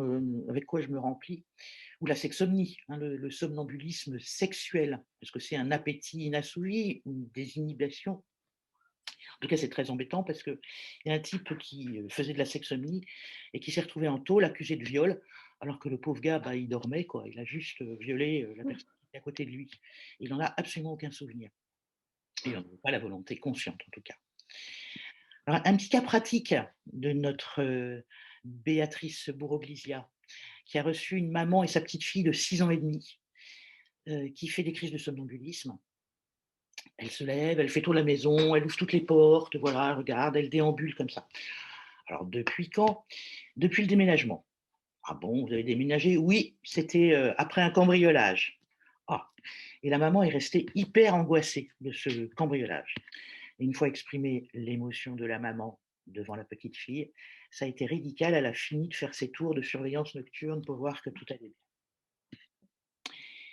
La narcolepsie cataplexique. Alors, c'est Watson le chien. Une émotion et hop, rideau. Donc, il est vital, c'est la diapo suivante, il est vital de dormir dans un climat de danger. On propose conflit d'impuissance à montrer son agressivité, ses dents. Il y a aussi la possibilité de mimer la mort comme certains animaux pour ne pas être mangés, hein, c'est la thanatose. Mais quand il s'agit d'une émotion positive, et non pas de peur, qui provoque la cataplexie, on peut se demander quelle est l'utilité de partir, de mourir, de s'échapper, parce que c'est trop bon, trop de bonheur. Bon, ça sent l'aversion, le trop bon n'est pas supportable, il est dangereux, je ne dois pas montrer que je suis heureux. Voilà pour Watson. Ensuite, l'insomnie chronique. Donc, selon Patrick Lemoine de l'association France Insomnie, la cause de l'insomnie est toujours une insécurité. De quoi a-t-on peur si on s'endort? Pourquoi se mettre en mode sentinelle, en mode vigilance depuis des années? Le plus grand pourvoyeur d'insomnie, c'est la dépression. Rappelons que 300 millions de personnes dans le monde souffrent de dépression. Donc, le non-sommeil peut être là à différents moments de la nuit. Les insomnies des premières heures sont dites les troubles de l'endormissement. Donc, quelle est l'utilité de ne pas s'endormir? Je ne dois pas me relâcher, mais rester vigilant. Je dois contrôler, vivre, profiter de ce temps. Là, on a pêché quelques cas sur le site de l'AIP-DBS de Jean-Philippe Dumoulin. Donc, premier cas, je dois rester éveillée pour prévenir le danger. Si je m'endors, je peux mourir. Donc là, du coup, le sommeil équivaut à perte de conscience associée à perte de vie. Donc, exemple de cette femme qui ne s'endort qu'au petit matin. À la question « Qu'est-ce qui serait dramatique si vous vous endormez ?» remonte l'histoire d'une tentative d'étouffement. Donc, pour ne pas revivre cet événement, je dois rester vigilante, je dois rester consciente. Deuxième cas, je veux rallonger la journée pour faire tout ce que je dois, tout ce que je veux faire. Comme cette autre patiente qui décrit cette phase d'endormissement comme la remémoration de sa journée professionnelle et surtout de la manière dont elle juge son travail qui, selon elle, doit être parfait. Donc, en quoi c'est important que le travail soit parfait? Elle répond « J'ai besoin de reconnaissance ». Donc, l'utilité du symptôme est claire dans ce cas-là, c'est pour qu'on reconnaisse ma valeur, je dois faire un travail parfait. Donc, il est essentiel que je repère tous les moments où je n'ai pas été à la hauteur pour m'améliorer la fois suivante. Donc, voilà, donc ça, c'est une bonne piste pour la suite du travail thérapeutique. Troisième cas, tant que je suis éveillée, il y a de l'espoir. Si je dors, c'est parce que tout est fichu, je m'abandonne à la mort. Il n'y a plus à lutter, à espérer. Donc ainsi, c'est l'exemple de cette dame qui s'endort qu'à partir de 4 heures du matin, qui ne sait pas pourquoi. C'est comme ça depuis des années, en fait, depuis qu'elle a été quittée. Pourquoi à 4 heures du matin? Parce qu'en égrénant les heures, en fait, à 4 heures, elle connecte « il n'est jamais rentré aussi tard » et à ce moment-là, elle ne croit plus à son retour. Il est inutile d'attendre davantage et donc elle s'endort, la mort dans l'âme. Donc là, la thérapie ici consistera plus à faire le deuil de la relation. Deuxième type d'insomnie, donc on s'est endormi normalement, mais on se réveille au milieu de la nuit. Alors les réveils nocturnes, si le cerveau se met en veilleuse, quand il s'endort, il conserve quand même la capacité d'identifier s'il y a besoin de se réveiller ou pas, d'une façon qui est absolument pas linéaire ou logique. Alors, ok, ces réveils nocturnes sont souvent liés à l'anxiété, à la dépression, mais parfois ils sont liés à tout à fait autre chose. On peut par exemple aller voir donc, les organes de la médecine traditionnelle chinoise dont on a parlé tout à l'heure. Je trouve qu'il y a une drôle d'expression pour parler de cas qui est dormir sur ses deux oreilles. Je ne sais pas comment ils font. Par exemple, Madame X, la cinquantaine, se réveille dès qu'il y a le moindre bruit. Depuis quelques années, c'est comme ça, mais plus exactement depuis que son fils aîné est en âge de sortir. Le programme, en fait, c'est qu'à la naissance de son bébé, la peur de ne pas l'entendre, avec en fond l'histoire dans la famille d'un enfant mort à 6 mois, lui a imprimé cette croyance qu'il faut surveiller l'enfant par les oreilles. Autre exemple qui passe par les oreilles, celui d'une dame qui ne supporte pas d'entendre son mari respirer la nuit. En fait, ce dont elle a peur, c'est que la respiration s'arrête. Et c'est comme ça depuis que sa grand-mère est morte dans la nuit. Troisième cas, le sommeil empêche le bon. Une jeune fille de 20 ans que j'ai eue et qui dit ne jamais dormir. Alors on arrive assez vite aux tentatives de suicide de son frère adoptif dans la chambre voisine. Donc on a fait un peu de travail là-dessus. Et derrière cette vigilance qu'on comprend bien, ce qui finit par ressortir, en fait, le besoin qui domine, c'est qu'en dormant, je risque de manquer quelque chose de positif, où je pourrais être en lien avec mes parents et où je pourrais enfin recevoir de la reconnaissance, de l'amour et avoir ma place. Voilà. Donc, autre trouble, mais dont on n'a pas parlé, tout à l'heure, c'est, le lien entre la ménopause et l'insomnie. Donc on a vu tout à l'heure l'importance des hormones dans le cycle, du sommeil et la ménopause qui engendrant un dérèglement, hormonal on peut éventuellement évoquer un lien donc avec des problèmes d'insomnie. On pourra aller voir notamment les hypothèses de décodage avec les dérèglements hormonaux, la baisse hormonale, également avec les bouffées de chaleur, qui je dois réchauffer, quel est le manque de chaleur que j'ai autour de moi. Travailler les moments, dans quelles circonstances les bouffées de chaleur apparaissent. Si c'est la nuit, ben, qu'est-ce qui se passe dans le lit, par exemple. De manière plus probable, on va dire, le dérèglement hormonal pourrait jouer du coup aussi sur les ovaires et donc réveiller une mémoire de perte, un deuil non fait, l'absence des enfants dans la maison, voilà, et cetera, et cetera. En réalité, on est assez preneuse de cas et d'exemples, dans quelques minutes quand vous prendrez la parole si jamais vous en avez. Alors bon, on a bien compris qu'un des décodages du trouble du sommeil, c'est de manifester que je vais bien, que je suis en vie. Exemple avec un cas de Nathalie, Mmh. où sonnent les chiffres de l'horloge. Une jeune maman qui vient la voir pour sa petite fille de 9 mois, Elisabeth. Le bébé a du mal à s'endormir, surtout il se réveille toutes les nuits entre minuit et 3 heures du matin. 0 heure et 3 heures. Alors qu'est-ce qui se passe entre 0 et 3? Eh bien, il se trouve que la maman a failli perdre ce bébé un peu avant 3 mois, 11 semaines, que cette maman est née après une fausse couche qui s'est passée au 3e mois de grossesse, que sa propre mère, c'est-à-dire la grand-mère maternelle, avait elle-même perdu une fille à 3 jours de naissance, et pour couronner le tout, que la fille d'un cousin est décédée à 3 mois. Donc en libérant les émotions autour de ces morts d'enfants, 3e mois de grossesse, 3e jour de naissance, 3 mois, etc., il y a eu une nette amélioration des nuits de la petite. Mais le papa est venu à son tour en séance, et là, on découvre que sa grand-mère paternelle a elle aussi perdu un enfant, son 3e enfant, qui était né le 27 mars, la même date de naissance qu'Élisabeth. Voilà, depuis, Élisabeth fait ses nuits. Alors en conclusion, pour terminer, quelques petits trucs de bon sens pour bien préparer ses nuits.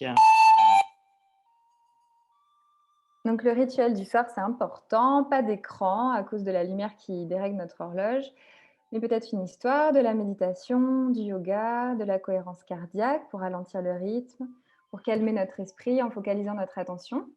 C'est à ça que ça sert d'ailleurs, compter les moutons en fait. Revisiter les émotions de la journée et bien sûr, on vous recommande chaudement d'aller traiter l'émotion enfouie chez un décodeur. Voilà, à vous la parole. On va vous ouvrir les micros. Des questions, des témoignages, des cas dans votre clientèle d'insomnie, de troubles du sommeil. C'est à vous.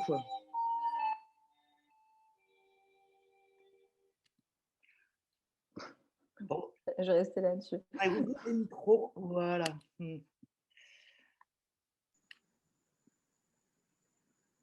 Alors, est-ce que quelqu'un a des questions? Est-ce que quelqu'un veut témoigner de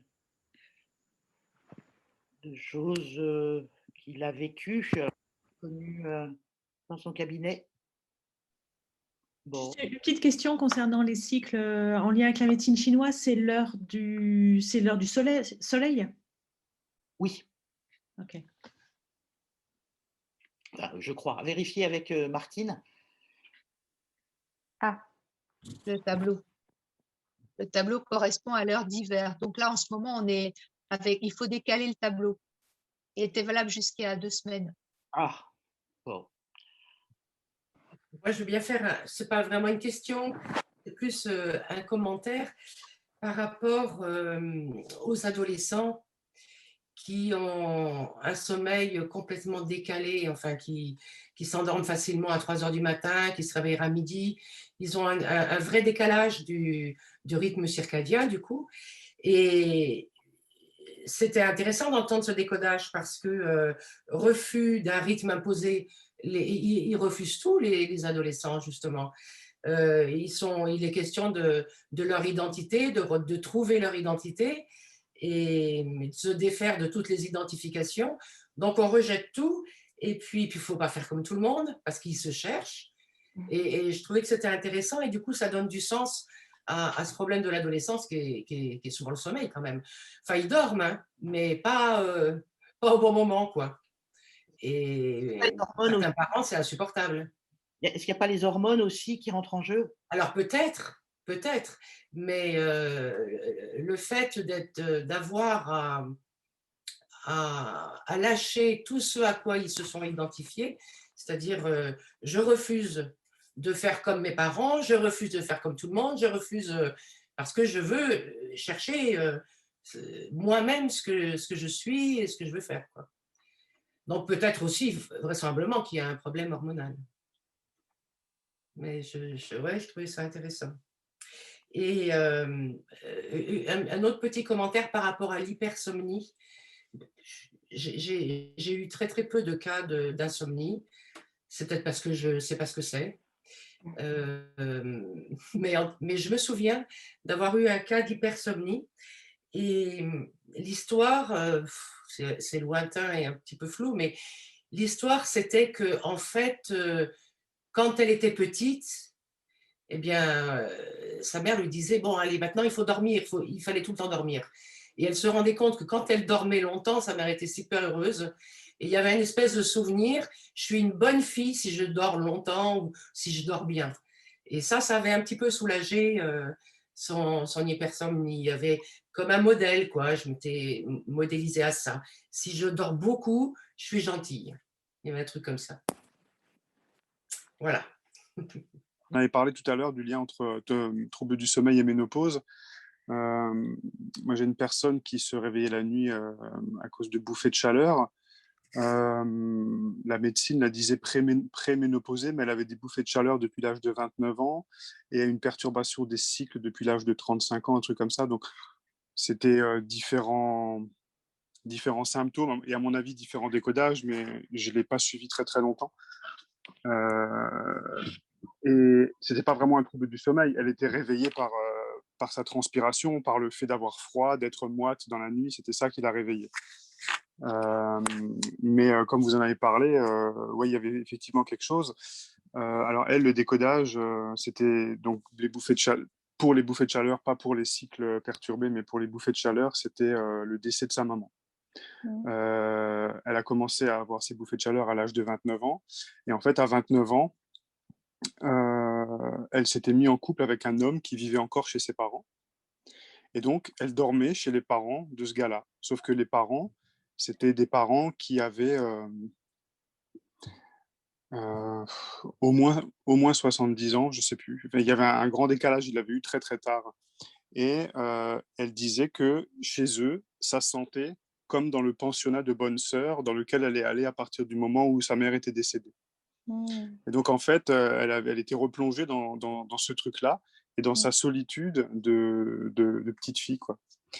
Et malheureusement, donc, immédiatement après, elle n'avait plus de bouffée de chaleur, mais ça n'a tenu que 4 semaines. Après, c'est revenu petit à petit et ensuite, elle a cessé de venir. Donc, j'ai jamais trouvé le vrai programmant. Donc, l'instant qui a soulagé pendant 1 mois, c'était elle, seule dans sa chambre, qui faisait sa valise toute seule, sans l'aide de son père, pour la semaine au pensionnat. Voilà. Trop bien, merci. Jonathan. Merci. Ouais. Sinon, je peux vous parler, c'est d'une patiente, c'était assez intéressant parce qu'au départ, la personne qui vient, c'est sa fille. Et sa fille, elle est complètement éparpillée. Donc, l'éparpillement, je fais l'hypothèse des reins, mais je parle avec la maman qui vient en séance et qui m'annonce qu'elle a vraiment un trouble au niveau de l'insomnie. Et en fait, le coup du poisson au départ, Béa, dont tu as parlé, notre régime de poisson, ça me fait tout à fait sens par rapport à ma patiente qui était vraiment dans les pertes de repères. En fait, elle déménage à peu près tous les ans ou tous les ans et demi, en fait. Et ses parents étaient du Niger. Et en fait, on arrive au moment de son enfance où, en fait, il faut toujours garder des repères et toujours contrôler tout et toujours être vigilant parce que ses propres parents sont comme des sables mouvants. Donc, ces paroles, en tout cas, il n'y a pas d'eau, mais on est dans les pertes de repères quand même. Voilà. Donc, le lien avec l'eau, le contrôle et la perte de repères peut être quelquefois, en tout cas, à rechercher derrière aussi des insomnies. Et voilà. Elle a d'autres problématiques. Mais sinon, moi, j'ai trouvé beaucoup aussi de problématiques liées à la mort. Donc, et à la peur de la mort. J'ai notamment une petite fille qui est venue une fois en séance. Et en fait, elle a commencé à avoir des insomnies à la suite de la mort de la maman, donc de sa grand-mère. Et en fait, les parents ont expliqué que la grand-mère était dans le ciel avec les étoiles. Et sauf qu'entre-temps, elle a la mémoire des feux d'artifice. Et la nuit, quand elle se couchait, elle avait l'impression que toutes les étoiles allaient exploser et que sa grand-mère aussi. Donc, elle ne pouvait plus s'endormir, et surtout si elle voyait les étoiles. Voilà. Des petits symboles assez troublants, en fait, pour cette petite fille. Ça, je l'ai vue une fois et ça a suffi. En fait. Voilà. Merci. Donc, on est passé de la mer aux étoiles, en fait, là, pour le coup. Les étoiles de mer, ça marche aussi. Hein. Ah, suis-je bête? Comment y ai-je pas pensé? Bon, alors. J'ai une question. Est-ce que le fait de dormir dans une nuit noire complète, ou parce qu'il y a des personnes qui peuvent, enfin qui préfèrent, d'autres plutôt avec déjà un peu de lumière, est-ce que ça a une importance sur la qualité du sommeil? Ouais, spécialiste des écrans, de la lumière, de l'obscurité. Non, je sais pas si ça. Je pense qu'effectivement un noir. Non, en fait, je sais pas du tout. Je sais pas. Je pense que ça dépend aussi beaucoup des personnes, en fait, quoi, et des individualités. Je pense qu'on a chacun, en fait, sa manière de gérer, en fait, notre sommeil. Par exemple, ma mère, la nuit, elle peut fermer aucun volet, quoi. Tout est ouvert, les fenêtres sont ouvertes, et elle ne dormira jamais dans une nuit, dans une chambre noire, quoi. C'est impossible, en fait, pour elle. Ça lui fait trop peur, quoi. Et mon mari, par exemple, il supporte pas qu'il y ait la moindre lumière qui filtre sous la porte ou les volets, quoi. Donc, du coup, ça, j'ai l'impression que c'est plus, ça dépend pas tellement. Il n'y a pas tellement de références là pour le coup avec les cycles hormonaux par exemple ou circadiens, mais plus avec qu'est-ce que ça veut dire la nuit, qu'est-ce que ça veut dire le noir en fait et à quoi ça fait référence chez la personne. Il y a des peurs quand même qui sont liées au noir, hein. Enfin à l'obscurité, souvent ça éveille quand même pas mal de peurs d'enfants et puis voilà. Merci Maëlle.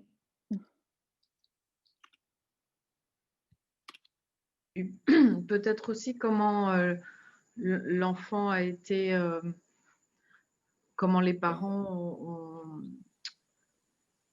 l'ont mis dans le sommeil, c'est-à-dire si eux-mêmes fermaient les volets dans la chambre d'enfant, voilà, comment il s'est imprégné tout petit.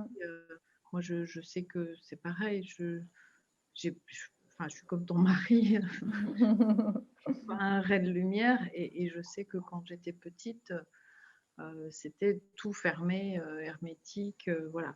Pas quelle lumière qui rentre. Bien, merci. Est-ce qu'il y a d'autres questions ou d'autres témoignages? Oui, Robert. Et moi, je pourrais apporter simplement un témoignage sur moi-même, parce que ça fait longtemps que j'ai souvent eu des nuits assez agitées, bon, des réveils nocturnes, des rendormissements plus ou moins faciles, etc. Mais je pense que ça dépend comment on considère les choses. Moi, ça fait déjà assez longtemps que je considère plus la nuit comme un espace de temps où il faut dormir et où on doit dormir pour récupérer, pour être en forme, etc. Je considère plutôt chaque nuit comme une sorte d'aventure de développement personnel où il y a un certain nombre de choses à vivre qui se manifestent ou qui ne se manifestent pas suivant les nuits, mais c'est souvent qu'il y a des choses qui se manifestent, que ce soit un réveil un peu brutal au milieu de la nuit suite à un rêve. Donc simplement, je rentre là-dedans, qu'est-ce que je ressens, qu'est-ce qui se passe. J'essaye de me rappeler le rêve, parce que souvent les rêves aussi sont intéressants, ils nous apportent plein de choses. Ou bien je me réveille tôt le matin, ou bien je me réveille avec, je ne sais pas quoi, une tension dans le ventre ou des choses comme ça. Et à chaque fois, j'essaye simplement, sans me poser trop de questions, qu'est-ce que c'est, qu'est-ce que ça veut dire, etc. Mais simplement de vivre ce qui se présente pendant la nuit, le vivre le plus en conscience possible. Et je dois dire que mes nuits se sont beaucoup améliorées en considérant les choses sous cet angle. Mais c'est surtout qu'à partir du moment où on considère les choses sous cet angle, si on dort, on dort.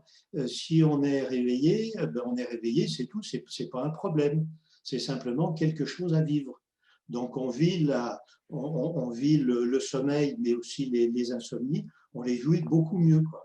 C'est intéressant parce que c'est vraiment exactement ce que dit donc cette psychiatre qui est présidente du réseau Morphée en France, c'est le truc sur le sommeil, Sylvie Royan-Parola, qui dit que ce sont les croyances qu'on met en place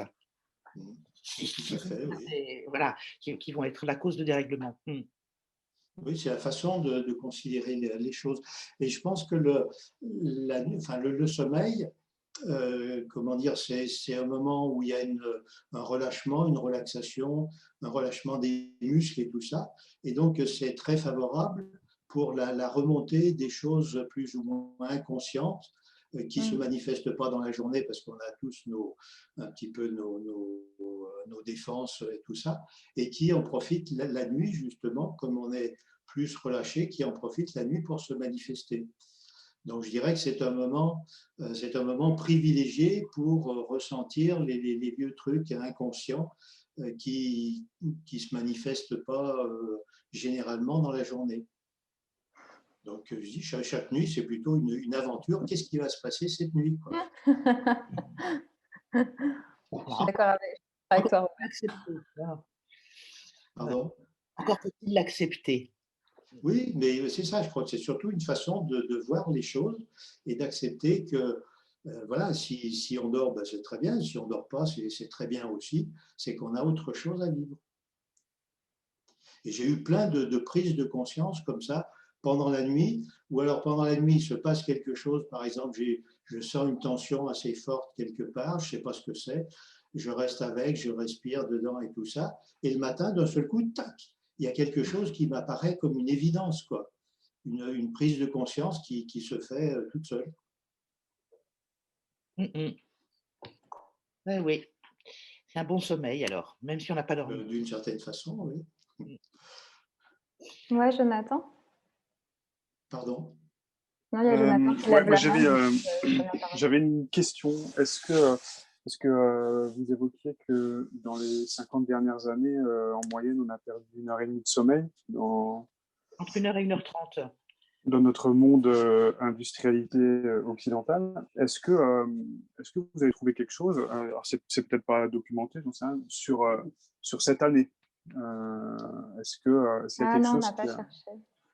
Non, on n'a pas cherché, mais ça aurait été intéressant, ouais. Je ne suis pas sûre qu'il y ait déjà des statistiques de fait sur le sommeil. Ouais, c'est ça. Sur les naissances, c'est-à-dire le temps qu'on a passé au lit, mais pour faire autre chose. Et curieusement, donc il y a eu beaucoup moins de bébés cette année. Donc peut-être que les gens ont passé moins de temps au lit, ou en tout cas à dormir, je ne sais pas. Mais il n'y a pas eu de statistiques sur le sommeil en 2020. D'accord. Ou c'est pas encore sorti, quoi. Le confinement aurait dû être favorable à la fabrication des bébés, pourtant. C'est ce qu'on pensait, ouais. Ben non, pas de Oui, bébé. c'était plutôt une source de stress. Donc, en fait, une perte de confiance dans l'avenir. Donc, pas envie de procréer des enfants pour l'avenir. En fait, c'est plutôt ce processus-là qui s'est passé. Ouais, je crois aussi.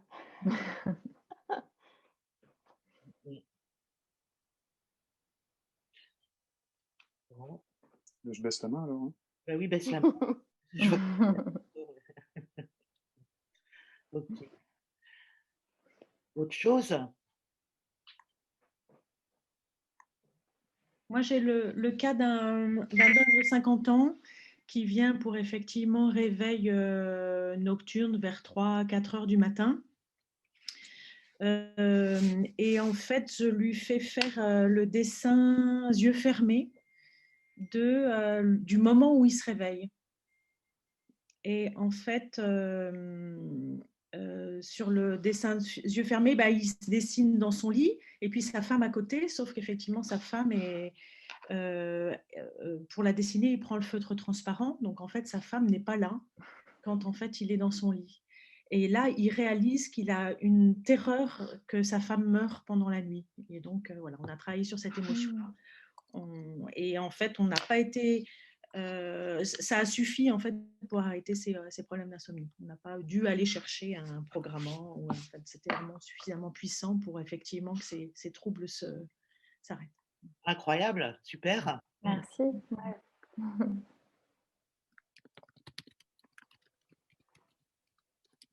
Martine, est-ce que tu voulais prendre la parole, dire quelque chose? Alors, en fait, dans les statistiques aussi, l'hiver, on a un cycle de sommeil de plus que pendant l'été. Donc, en fait, ce n'est pas forcément des anomalies, c'est physiologique. Hein. Donc, voilà, c'est aussi important des fois de le savoir que ça ne fait pas partie du symptôme, mais c'est juste Oui. quelque chose de physiologique. L'été, on dort 1h30 de moins en général. Sous toutes les latitudes.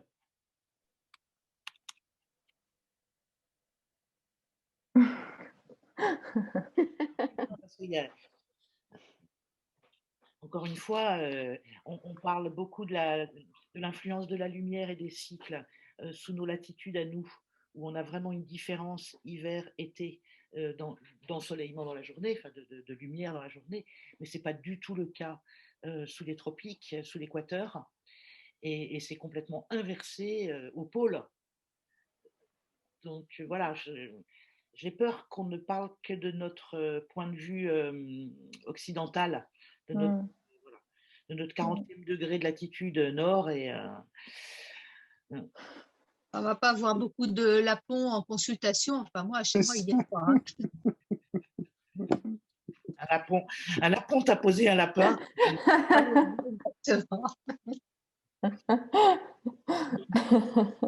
Et puis sinon, au niveau des animaux, bah pour les oiseaux, par exemple, quand on a des oiseaux dans une cage, on leur met pas un drapeau noir, mais un drap noir. Et puis, bah, c'est vrai qu'à ce moment-là, ils se calment et qu'ils dorment. En fait, c'est aussi un instinct animal. La nuit, en dehors de certaines espèces, mais la plupart s'endorment. J'ai des poules. Et il suffit que je prenne une poule et que je lui mette la tête sous mon bras, donc elle est aveuglée, elle dort. Terminé. C'est instantané. C'est comme Watson tout à l'heure, là. Il n'y a plus rien. Je n'ai pas trouvé de moyen de le faire au coq, mais bon.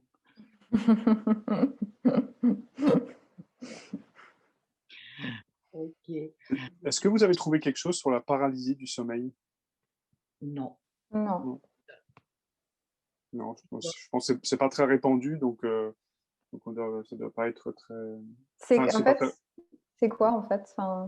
En fait, c'est quand une personne se réveille, elle est en phase de réveil et elle n'a pas le contrôle de son corps. Donc, elle devient consciente, mais en fait, il y a... Alors, l'explication, elle n'est pas super. Il n'y a pas un consensus autour de l'explication. Il y a différentes hypothèses. Mais une des hypothèses les plus faciles à comprendre et qui a la préférence, je crois, si j'ai bien compris, c'est qu'en fait, quand on rêve, notre cerveau ne sait pas qu'on est en train de rêver, il pense que c'est réel. Et s'il y a un mécanisme inhibiteur qui empêche les nerfs moteurs de s'activer. Parce que si on rêvait qu'on fait du vélo, on serait en train de pédaler dans le lit. Okay. Donc il y a un système inhibiteur. Et normalement, ce système inhibiteur s'arrête en même temps que l'éveil. Et apparemment, une des hypothèses, c'est qu'il y a des gens parfois, le conscient s'éveille, le conscient est présent, et le système inhibiteur continue. Et donc, ils ne peuvent plus bouger, quoi. Waouh!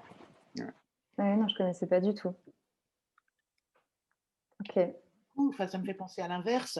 Ça m'arrive de temps en temps de dormir avec mes petits-enfants, et le nombre de fois que je me reprends un coup ou un coup de pied ou un truc parce qu'il est en train de courir, tu vois, c'est l'inverse. C'est-à-dire que là, le système n'a pas fonctionné.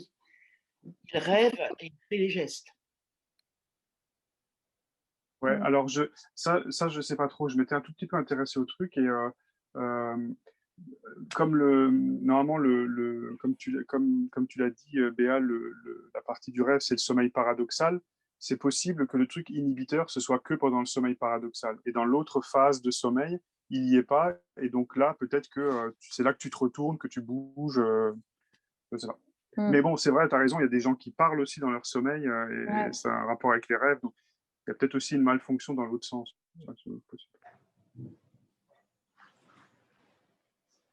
Et sinon, d'une manière générale, j'ai observé, même si c'était pas toujours pour ça que les gens venaient, donc j'ai pas énormément d'exemples précis de décodage de troubles du sommeil, mais j'ai quand même observé qu'il y avait une très grande corrélation entre des gens très dans le contrôle et des troubles du sommeil. Voilà. Il y a plein de choses, il y a toutes les hypothèses qu'on a données, mais disons que la plupart de mes patients qui m'ont parlé de leurs problèmes de sommeil, même si ce n'était pas pour ça qu'ils venaient travailler, c'était des personnes qui étaient vraiment dans le contrôle, quoi. Ah oui, c'est vraiment. La même chose, Bah si, mais en fait le sommeil c'est un abandon, quoi. C'est un lâcher prise, quoi. Moi je vois, et souvent c'est chez les enfants. Ma nièce, enfin j'ai une de mes nièces, elle lâche rien, quoi. Elle lâche rien. Enfin on sent que l'endormissement c'est l'enfer en fait pour elle, quoi. Il y a vraiment eu la peur de plus contrôler, de plus être présente, de plus être consciente, de plus pouvoir profiter aussi des gens, enfin voilà, qui sont autour d'elle et tout ça. Et moi j'avais ce problème-là aussi, quoi, enfant, d'endormissement, quoi. Et c'était la peur de plus contrôler, quoi, de plus contrôler ce qui va m'arriver, de pas savoir ce qui se passe aussi entre le moment où je m'endors et le moment où je vais me réveiller, quoi. Moi, c'était quelque chose qui me terrorisait, quoi. Je me dis, mais là, il s'est quand même passé 8 heures. Et il y a 8 heures où je ne sais pas où j'étais, quoi, en fait. Et où je ne me rappelle pas du tout, parce que je me rappelle des fois des rêves, effectivement. Mais il y a plein de fois où j'en sais rien, quoi.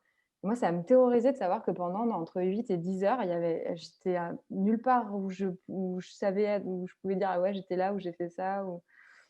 Et ça, c'est un truc, je pense, décontrôlant un peu, ouais. C'est une espèce de peur un peu comme ça, intestinale, enfin de dire, mais qu'est-ce qui se passe, quoi. Pour rappel, le somnambulisme, c'est dans quelle phase de sommeil? J'ai pas intégré l'info. Le somnambulisme, comme les terreurs nocturnes, les comportements ont lieu pendant le sommeil lent profond, pour tout ce qui est musculaire. Il n'y a pas de comportement. Il y a des secousses, des sursauts pendant le sommeil paradoxal, mais ça ne va pas jusqu'à la déambulation. Il n'y a pas de comportement anormal en sommeil paradoxal. Ok, d'accord, merci. Oui, c'est ce qui me semblait, parce que pendant le sommeil paradoxal, il y a une atonie complète. Ah oui, ok. Tout est lâché. Donc c'est le truc c'est le système inhibiteur. Ouais, Oui. c'est le système Voilà. inhibiteur, ce que j'allais dire. Ouais. Ouais, Sauf oui. le sexe, parce que il arrive que chez les femmes, ça ne se voit pas, mais chez les hommes, ils bandent pendant le sommeil paradoxal. Il y a un relâchement complet. Et quand on sait que la bandaison, ça marche avec le relâchement, c'est logique. Ben, pourtant, ça ne va pas avec la sexomnie.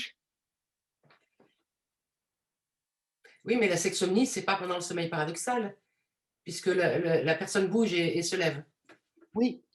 C'est-à-dire que le comportement a lieu en sommeil profond, mais il bande alors qu'il est en sommeil profond. Il n'est pas en sommeil paradoxal. Ah bah ouais, alors il est décalé.